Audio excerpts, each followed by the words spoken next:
হ্যাঁ গুনগুনদি বলো। সুজাতার মা, জানো আমার সাথে এখানে কি হয়েছে? আমার ক্রাশ রাকেশ আমাকে টেক্সট করেছে। হ্যাঁ করবেই তো, তুই তো একটা নোংরা মহিলা। ছেলেটা তোকে পাত্তা দিচ্ছে না, তাও তুই ওর পিছনে পড়ে আছিস। হ্যাঁ, কি বলছো? গুনগুনদি তোমাকে না, তুমি বলো।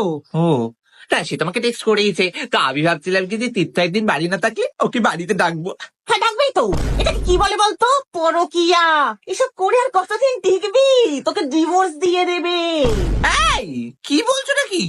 গুনগুনদি তোমাকে না, তুমি বলো। ও তাই বলো। জানো সেনকে বুলটিনো আমাকে রাস্তায় দেখতে পেয়ে কি বলেছে? আমি নাকি পাড়া নষ্ট করছি, ভাবা যায়? বলবেই তো, তুই তো সমাজ নষ্ট করছিস। এসব করে আর কতদিন চলবে? ইচ্ছা করছো তো চুলির মুঠিটা ধরে জেলে পুড়িয়ে দিয়ে আসে। এই, তখন থেকে কি বলছো নাকি? তুমি মুখ সামনে কথা বলো।